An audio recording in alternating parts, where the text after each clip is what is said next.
இது தென் மாநிலங்களை ஒட்டுமொத்தமாக துடைத்து எறிவதற்கு அவர்களுடைய குரலை நெரிப்பதற்கான சட்டம் இன்றைக்கி நாடாளுமன்றத்தில் நாளைக்கு வரப்போகுது. இன்றைக்கி திமுக தலைவர் ஸ்டாலின் அவர்கள் இதை பற்றி பேசியிருக்கிறாரு.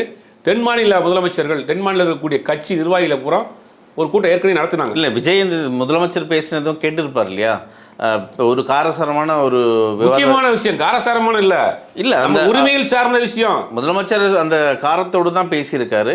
அது விஜய் பார்த்துருப்பார் இல்லையா? அது ஒன்றிய அரசு சம்மந்தப்பட்ட விஷயம் இல்லை. அது போய் 2 நாள் கழிச்சு பட்டுப்படாமல் ஒரு அறிக்கையை கொடுத்து விடுவார், அவ்வளோதான். இதுதான் இருக்க ஒழிய இந்த டீலிமிட்டேஷன் பிரச்சனையை பொறுத்த வரைக்கும் ஏற்கனவே தென் மாநில முதலமைச்சர்கள்லாம் கலந்து ஆலோசித்து ஒரு மீட்டிங் போட்டாங்க. இப்போ நாடாளுமன்றத்தில் சொல்லிட்டாங்க, நீங்கள் தென் மாநிலத்தில் இருக்கக்கூடிய அத்தனை நாடாளுமன்ற உறுப்பினர்களும் இது ஒரு பெரிய இஷ்யூவாக கொண்டு வர போகிறாங்க. இது முக்கியமான விஷயமா இல்லையா? நம்மளுடைய உரிமைகள், வீடு இருந்தால் தான் ஓடு போட முடியும். உரிமையே போச்சுன்னா எங்கே போடுவேன்? அதுக்கு திமுக தான் காரணமா? டீலிமிட்டேஷன் திமுக தான் காரணமா? உதயமிட்டத்துக்கு திமுக தான் காரணமா? ஜிஎஸ்டிக்கு திமுக தான் காரணமா? 3 வேளாண் சட்டங்கள் திமுக தான் காரணமா?